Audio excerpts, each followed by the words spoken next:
Assalamualaikum warahmatullahi wabarakatuh.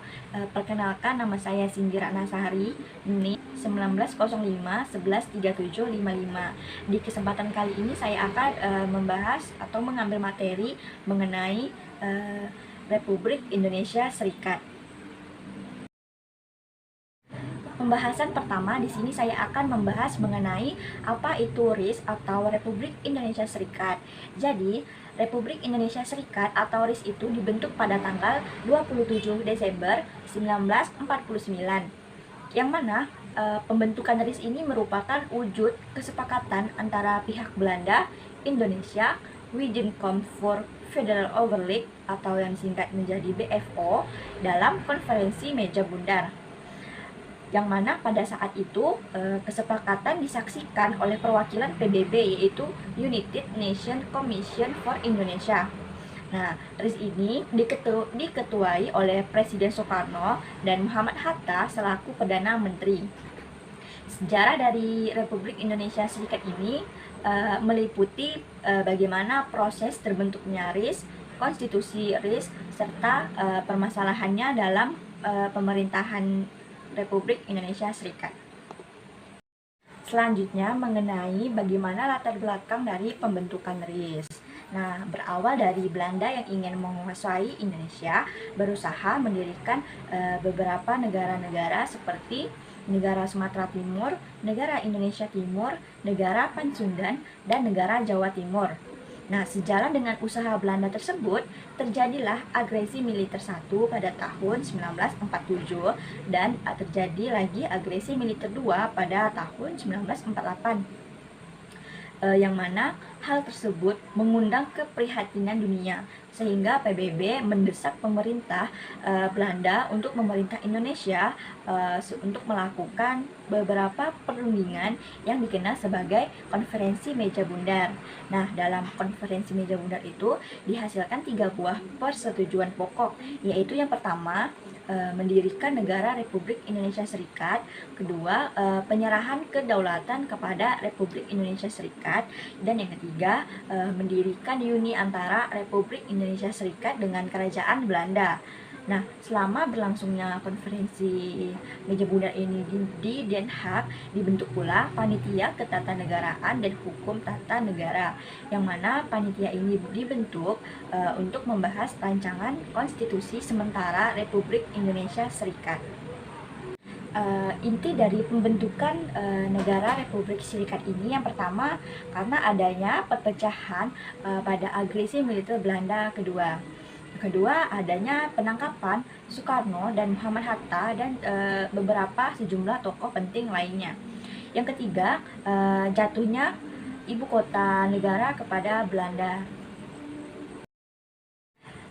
Dan ada pula beberapa bagian RIS berdasarkan dari piagam hasil dari konstitusi RIS. Yang pertama itu 7 negara bagian, yaitu terdiri dari negara Republik Indonesia, negara Indonesia Timur, negara Pansundan, negara Jawa Timur, negara Madura, negara Sumatera Timur, negara Sumatera Selatan, dan ada juga 9 satuan kenegaraan yang tegak sendiri, yaitu ada Jawa Tengah, Belitung, Kalimantan Barat, daerah Banjar, Kalimantan Timur, Bangka, Riau, Dayak Besar, serta Kalimantan Tenggara. Selanjutnya mengenai konstitusi Republik Indonesia Serikat. Nah, berdirinya negara Republik Indonesia Serikat ini, maka konstitusi RIS ini sebagai undang-undang dasarnya. Nah, sehingga Undang-Undang Dasar 1945 itu hanya berlaku untuk salah satu negara bagian, yaitu negara Republik Indonesia di Yogyakarta. Sementara dibentuk negara berubah dari kesatuan menjadi federal, dan sistem pemerintahannya dari presidensial versi Undang-Undang Dasar 1945 menjadi parlementer. Dan konstitusi Republik Indonesia Serikat itu adalah konstitusi yang berlaku di Republik Indonesia Serikat sejak tanggal 27 Desember 1949, sehingga diubahnya kembali bentuk federal Republik Indonesia Serikat menjadi Kesatuan Republik Indonesia. Nah, jadi pemberlakuan konstitusi ini tidak serta-merta mencabut Undang-Undang Dasar 1945 karena adanya perbedaan ruang lingkup dalam penerapan. yang mana Konstitusi Republik Indonesia Serikat itu terdiri atas mukadimah, isi, dan piagam persetujuan. Nah, isi Konstitusi Republik Indonesia Serikat terdiri atas 6 bab dan 197 pasal. Yang mana dalam perkembangannya satu demi satu negara-negara bagian Republik Indonesia Serikat ini menggabungkan diri kepada negara bagian Republik Indonesia di Yogyakarta. Selanjutnya mengenai permasalahan yang dihadapi oleh Republik Indonesia Serikat. Yang pertama itu ada dalam bidang ekonomi. Nah, dalam bidang ekonomi ini untuk mengatasi masalah inflasi, pemerintah menjalankan sebuah kebijakan di bidang keuangan dengan mengeluarkan peraturan pemotongan uang pada 19 Maret 1950 atau yang dikenal dengan nama Kebijakan Gunting Syafruddin. Nah, dalam peraturan ini menentukan jika uang yang memiliki nilai 50 gulden atau sekitar 5.000 ke atas dipotong menjadi 2 sehingga hasilnya hanya tinggal setengahnya saja.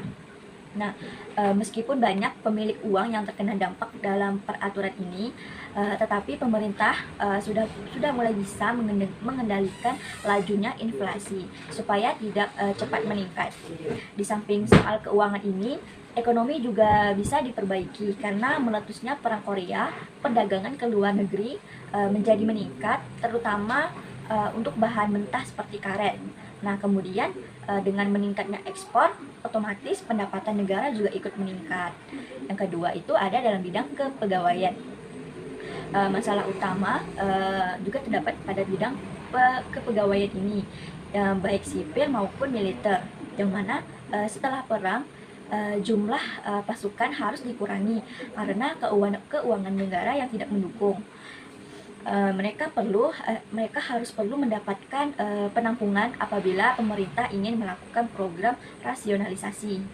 Untuk itu, pemerintah membuka kesepakatan untuk melanjutkan pelajarannya pada pusat latihan yang memberikan pendidikan keahlian untuk memberi mereka kesempatan menempuh karir sipil yang lebih profesional.